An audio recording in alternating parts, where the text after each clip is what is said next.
Olá, jovens, tudo bem? Segundo vídeo aqui, então, com resolução de exercícios sobre condições de equilíbrio, né? Equilíbrio estático.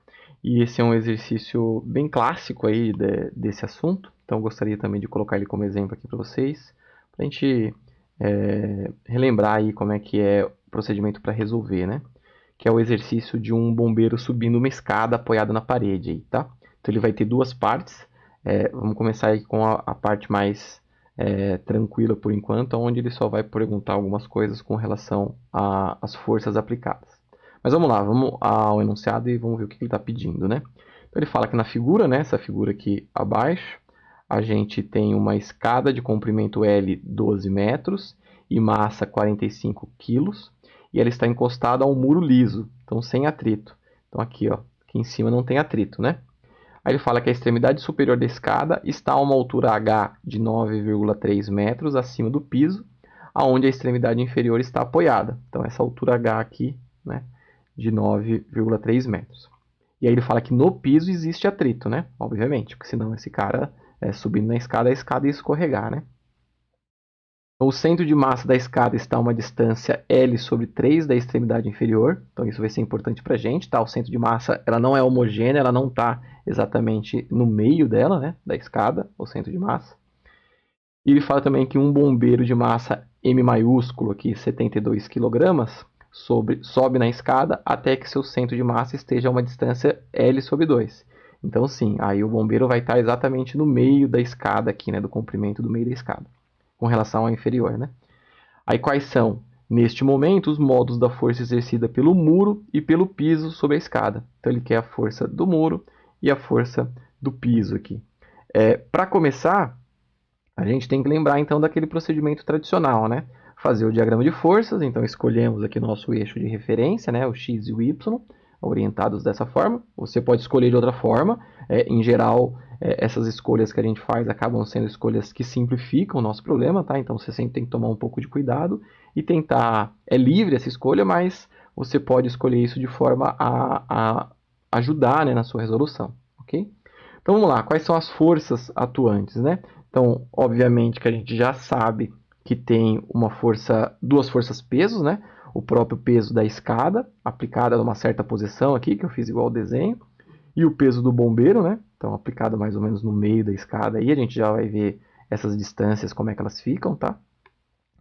O muro, como não tem força de atrito, então o muro acaba fazendo só uma componente horizontal aqui, a força que o muro exerce, né? Porque se tivesse força de atrito, aí teria uma componente vertical para baixo ou para cima, ok? Entretanto, já no piso, aí é diferente, né? Porque no piso existe atrito, então por que a escada não escorrega e vai para a direita aqui, né? Porque tem uma força de atrito segurando, sendo aplicada aqui para a esquerda, horizontalmente para a esquerda.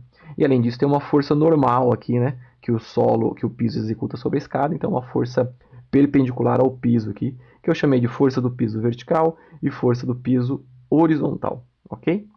Vamos lá. A questão agora que a gente tem que pensar, que vai nos ser útil mais à frente, é como é que fica as distâncias horizontais, né, com relação ao eixo Y aqui, dessas forças peso, tanto da escada quanto do bombeiro, tá? Porque os dados que ele nos dá aqui de distância é em relação ao comprimento da escada, né? Ele fala que o centro de massa da escada está L sobre 3 e o bombeiro está L sobre 2. Eu quero agora essas distâncias horizontais aqui. Vai ser útil para a gente, porque na hora de calcular o torque, a componente perpendicular, né, do braço em relação às forças é que vai nos interessar. Então, como é que eu posso determinar essas distâncias? Analisando aqui a figura geométrica que forma, né, com muro, piso e escada. Percebam que forma um triângulo retângulo, né? Se eu pensar que o piso e o muro é 90 graus aqui, então forma um triângulo retângulo com um certo ângulo θ entre o piso e a escada. Então, se o piso e a escada têm um ângulo de θ entre eles, eu posso pensar então que o cateto adjacente A dividido pelo comprimento da escada me fornece cosseno de θ. Só que se eu pensar agora num eixo descendo do centro de massa aqui, descendo verticalmente ao muro, percebe que eu também tenho um triângulo retângulo menor, também com um ângulo θ aqui entre a escada e o piso. Né? Então é por semelhança de triângulo aqui. Né? Eu tenho a escada, muro e piso, E aí eu tenho a escada, esse eixo horizontal vertical aqui, imaginário, né? E o piso formaria um triângulo menorzinho aqui, né? Como se fosse um triângulo aqui, ó.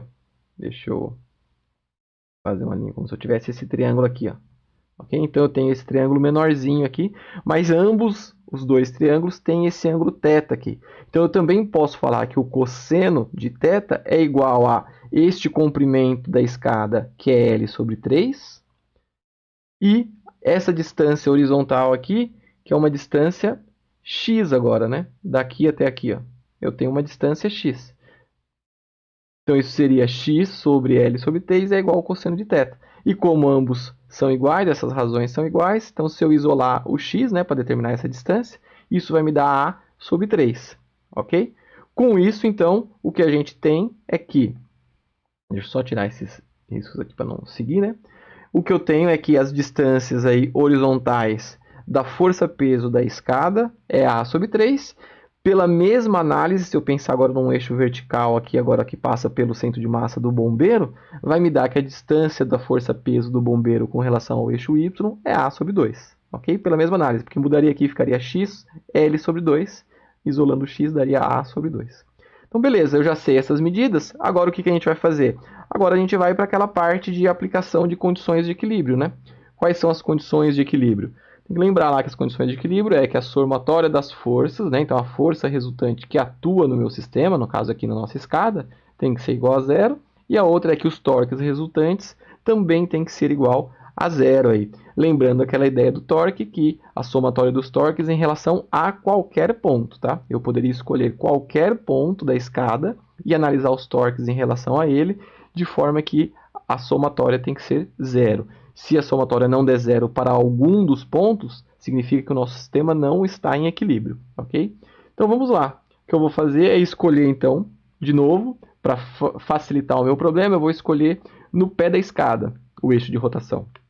Porque com isso eu vou ter que o torque da força da força do piso aqui, tanto vertical quanto horizontal, o torque delas vai ser zero, porque o eixo de rotação é exatamente no ponto de aplicação da força. As duas forças peso a gente conhece as informações, vai sobrar apenas a força do muro. Então vai ser uma única incógnita e o problema fica direto aí. Então se eu pensar agora, vamos escrever aqui, né, a somatória dos torques aqui.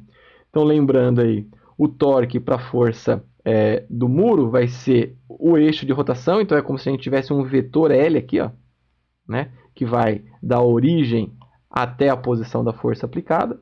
Então eu tenho um vetor L, produto vetorial com a força que o muro exerce, ok? Assim como para o caso do bombeiro, eu tenho o vetor L dividido por 2, né? É L sobre 2 aqui, que ele diz no exercício para gente. Então é o vetor L, metade do vetor L, vezes a força-peso do bombeiro, produto vetorial, né, com a força-peso do bombeiro. Mesma coisa para o centro de massa da escada, aí, então eu tenho 1/3 do vetor L vezes a força-peso da escada, produto vetorial, né?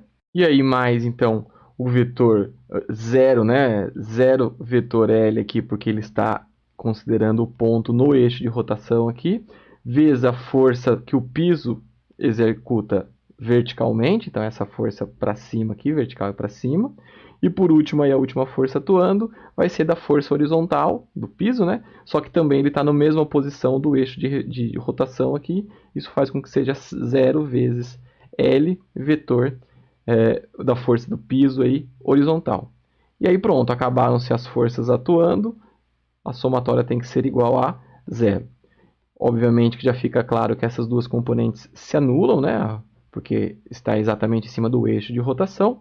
E eu tenho que lembrar aí que no caso agora o produto vetorial é módulo do primeiro vetor vezes o módulo do segundo vetor vezes o seno do ângulo entre eles. No caso aqui da força do vetor L e a força do muro, forma um ângulo de θ, né? Porque se eu tenho θ aqui, aí eu tenho θ também aqui, ó. Aqui também seria θ, né? Aqui é o nosso ângulo θ também, ok? E eu coloquei menos aqui, porque a gente convencionou. Então, nesse caso aqui, a força do muro executa um torque no sentido horário. Então, isso é um torque negativo, ok? Então, o resultado disso vai me dar um produto vetorial aqui. O resultado é negativo, né? Pensando no módulo desse produto vetorial aqui, ok? E aí escrevendo os demais. Só que agora o que acontece? Se eu pegar com a força peso, não é mais o ângulo θ, né? Porque eu tenho aqui que L e a força peso, o ângulo entre eles é esse ângulo aqui, ó, que eu chamei de um ângulo beta. A gente já vai ver como é que a gente determina esse ângulo beta aí. Mas então ficou aí meio de L mg seno de beta, positivo nesse caso, porque a força peso do bombeiro aqui gera um torque no sentido anti-horário. A mesma coisa vai ser válida aí para o peso da escada, né? Então vai ser 1/3 de L mg seno de beta. E aí quem que seria esse beta, né? Bom, se eu pensar naqueles triângulos menores aqui que a gente fez de análise, o beta nada mais é do que 90 menos θ. O beta vai ser aqui o ângulo de 90 graus menos o ângulo θ aqui que fica desse lado. Então o que a gente tem aí é que seno de beta vai ser igual a cosseno de θ, né? Porque seno de 90 menos beta é igual a cosseno do ângulo θ aqui. Então com isso eu posso reescrever a nossa somatória de forças ali como sendo menos L força do muro seno de θ, mais meio L força peso do bombeiro aí vezes cosseno de θ agora, 1/3 de L força peso da escada cosseno de θ, e isso é igual a zero. Então fica claro aqui para a gente que L seno de θ é, no caso aqui, o tamanho de H, né? Porque é o lado cateto oposto sobre a hipotenusa. Então, se eu pegar aqui, passar a hipotenusa multiplicando o cosseno de θ, me dá, então, o comprimento ali. L seno θ é igual a H. Assim como L cosseno θ é o cateto adjacente agora, né? Então, é o A aqui. Então, L cosseno de θ dá A. Aqui também, né? L cosseno de θ dá A. Então, reescrevendo aqui, fica menos HF do muro, mais meio da força-peso do bombeiro, mais 1/3 da força-peso aqui da escada, multiplicados pelo comprimento A aqui, tá? Então, isso aqui é aquela consequência, né, de pegar a força sempre a componente perpendicular, né? Então, perceba que o F do muro, ele já é perpendicular a H, né? Então, isso é direto. Agora, se você olhar aqui a força-peso do bombeiro, ela é perpendicular a esse comprimento A sobre 2 aqui. Ó. Então, por isso que aparece A sobre 2, força-peso do bombeiro. A mesma coisa para a força-peso da escada, né? Ela é perpendicular ao comprimento A sobre 3. Então, está aqui, ó, A sobre 3, perpendicular é a força-peso aqui. Então, nesse caso agora, como eu quero o F do muro, basta eu isolar esse cara aí. Então, vai ficar HF do muro. Passei os outros termos para o outro lado e já coloquei o A vezes a gravidade em evidência, né? Então fica massa do bombeiro sobre 2, mais a massa da escada sobre 3. Então, se você isolar agora o FM, você chega nesta relação aqui direta, né? E, além disso, você percebe que tem aqui uma dependência do comprimento A, que o exercício não nos dá. Mas a gente consegue obter esse comprimento A facilmente aí pensando no teorema de Pitágoras, né? Onde eu tenho que o quadrado da hipotenusa, né? L ao quadrado, vai ser igual à soma dos quadrados dos catetos aqui, que vai ser H ao quadrado mais A ao quadrado. Se você isolar o A ao quadrado, então você chega nessa relação aqui, ó. A igual a raiz de L ao quadrado menos H ao quadrado. Com isso, então, se você substituir os seus valores, o A, se você fizer essa conta aqui, deve dar em torno de 7,58 metros, usando os dados que o exercício nos fornece. A gravidade aí 9,8, o Hzinho aí 9,3 metros, substituindo todos os valores de massa. Se você fizer essa conta, você chega aí numa componente aí da força do muro como sendo 410 newtons na direção horizontal, né? Então, na direção I, aqui nesse caso, ok? Além disso, agora falta a gente calcular, determinar as forças que o piso exerce, né? Bom, a gente usou a condição de equilíbrio dos torques para obter a força do muro. Agora, provavelmente, é esperado que com a condição de equilíbrio das forças, aí você obtenha as componentes dessas forças da outra extremidade. Então, novamente, pensando apenas na direção horizontal, quais são as forças que atuam na horizontal? Apenas a força do muro e apenas a componente da força do piso aqui horizontal. Então, neste caso aí, eu posso simplesmente fazer força do muro menos a força piso horizontal igual a zero. O sinal aqui vem da análise vetorial, né? Que elas têm sentidos opostos. E o sentido positivo que eu escolhi é o de x aqui para a direita. Então, a força do muro entra positivo, ok? Se você, então, já sabe a força do muro como sendo 410 newtons, a força do piso horizontal também aí vai ter uma componente de 410 newtons, ok? para a força vertical agora, para as forças na vertical, né? Aí o que a gente tem é a força do piso vertical para cima, então ela entra como positivo. As duas forças pesos, elas entram negativas, o peso do bombeiro e o peso da escada. São as únicas forças atuantes na vertical. Com isso, então, basta você isolar a força do piso. Coloquei a gravidade ali em evidência. Se você substituir os dados que o exercício nos fornece e fizer essa conta aí com cuidado na sua calculadora, você chega numa componente de 1.150 newtons aí para a componente vertical que o piso faz sobre a escada.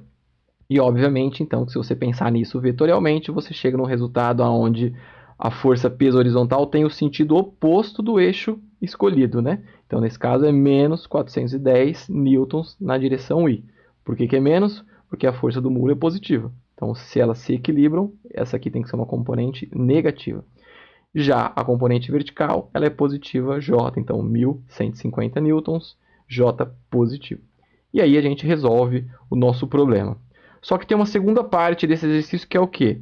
A segunda parte seria, ele diz assim, ó, supondo nessa figura ainda, nesse mesmo problema, suponha que o coeficiente de atrito estático, μs aqui, ou μe, né, entre a escada e o piso é 0,53. A que distância, como forma de porcentagem do comprimento total da escada, o bombeiro deve subir para que a escada esteja na eminência de escorregar? Então, vamos lá. Mesmo esquema, né? Agora a questão é, ele vai subir uma distância L, né? Eu quero saber qual que é esse L máximo aqui, onde a escada não escorrega, ok? Se a gente fizer aquela mesma análise, percebe aqui agora, se ele vai subir uma distância L, agora a minha distância aqui não vai mais ser a do centro de massa, né? Do centro de massa como sendo metade da escada. Eu vou ter uma nova distância X para o bombeiro. Lembra que na parte inicial aí da primeira parte do problema, a distância do bombeiro era x sobre 2, era a sobre 2, né? Agora eu não sei quanto que é isso vai ser x. Na verdade é isso que eu quero descobrir, né? Então se a gente analisar aí, e lembrando aqui, ó, o exercício pede para a gente como forma de porcentagem do comprimento total da escada. Então o que ele está pedindo na verdade? Ele está pedindo para a gente fazer essa conta aqui, ó. A resposta em porcentagem do exercício vai ser Lzinho, né, sobre o L maiúsculo, L minúsculo sobre L maiúsculo. Ou seja, o quanto ele pode subir em relação ao comprimento total da escada. Só que aí se eu lembrar pelaquela ideia dos triângulos, semelhança de triângulos, né, isso vai ser a mesma coisa que se você fizesse essa conta aqui, x sobre A. Então, se eu descobrir esse x, dividir pelo A aqui, eu tenho essa razão estabelecida. Vamos lá, para resolver o problema, mesmo esquema de sempre. Fazer o nosso diagrama de forças. Nesse caso aí a gente já conhece todas as forças, né? A gente já sabe como é que ele fica. A única diferença é aqui, ó. Em vez de eu colocar A sobre 2, a distância do bombeiro, agora eu vou deixar uma distância aberta x. E é essa distância x que eu vou determinar, ok? Porque aí eu faço x sobre A e mato o nosso problema. De novo aí, pensando então na condição de equilíbrio de torques, o que a gente tem é que, aí já fazendo direto, né? A componente perpendicular da força em relação ao braço, né? Então vai ficar menos F do muro, eu coloquei um F do muro que a gente vai, linha, né? Porque a gente vai calcular de novo essa componente aqui. Então, menos HF' do muro, mais X, força-peso do bombeiro. Perceba que agora eu não coloquei A sobre 2, né? Eu deixei X em aberto para ser determinado. Mas, aí o centro de gravidade da escada continua no mesmo lugar, que é A sobre 3, mg igual a 0, nesse caso.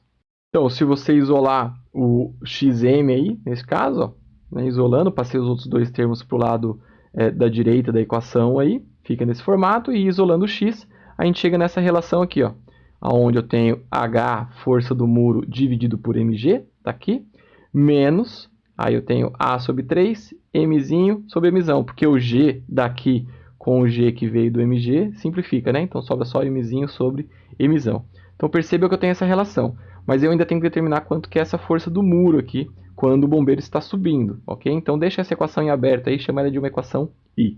Como é que eu vou fazer para determinar essa equação daqui, essa força aqui que o muro exerce sobre a escada aí? Basta a gente usar lá os conceitos de equilíbrio de força agora nesse caso. Então pensando em equilíbrio de força, se eu olhar na horizontal, o mesmo procedimento, né? A força do muro vai ser menos a força do piso horizontal. Neste caso aqui, então, passando para o outro lado da equação. E o que eu tenho que lembrar é que esta componente da força piso, né, a componente horizontal, é, como a gente havia comentado, exatamente a força de atrito estático. E como eu estou no limite, né, eu quero chegar na posição limite de escorregar, eu posso escrever a força de atrito estático como sendo o limite da força de atrito, que vai ser então coeficiente de atrito vezes a normal, né, a componente normal, que é a própria FPV aqui, neste caso. Então eu tenho aí que eu posso escrever que a força do muro vai ser igual à força a componente de atrito estático vezes a força que o piso exerce na vertical, aí, que é a força normal. Então, na vertical, a gente consegue determinar essa força fazendo FPV menos MG menos a força peso do bombeiro menos a força peso da escada. Isso tem que ser igual a zero. Então, isolando, né? Ah, aqui só faltou, desculpem, aqui faltou um igual a zero, né? Então, isso aqui é, deixa eu escrever aqui, ó. Isso aqui é igual a zero, né? Então, igual a zero, ok? Aí, isolando o FPV nesse caso aí, a gente chega nessa relação, que era a mesma relação do problema, da parte do problema passado aí que a gente já fez. Então, nesse caso, eu posso escrever a força do muro como sendo coeficiente de atrito estático vezes, aí substituindo o FPV aqui, né? G, Mzão mais Mzinho. E aí, isso vai ser a nossa equação 2. Se eu substituir a equação 2 na equação 1, a gente chega nessa relação aqui, ó, onde eu tenho H, μe, né, μ estático, aí tinha esse G aqui, dividido por esse G que está aqui em cima na equação 1, então o G simplifica, vai sobrar só o Mzão lá dividindo, e multiplicado pela soma das massas, e aí menos o outro termo que já estava aqui na equação 1. Lembrando que a gente quer o x sobre a, né? Então, nesse caso aqui, eu posso pegar e dividir a equação por a. Então, se eu dividir a equação inteira por a, aparece um a aqui no primeiro termo, e aquele a do segundo termo some, né? Fica só mzinho sobre mzão aqui, 3mzão. Então, agora, nesse caso, se você substituir todos os dados que o exercício te dá, você conhece o h, conhece o a do item anterior, conhece o μ estático, conhece as massas, basta você fazer essa conta com cuidado na sua calculadora, você deve chegar num resultado de 0,85 aproximadamente, ou seja, 85%. O bombeiro pode subir até 85% da escada sem que ela escorregue. Se ele passar desse valor, ela já está no limite ou provavelmente já vai escorregar. Tudo bem?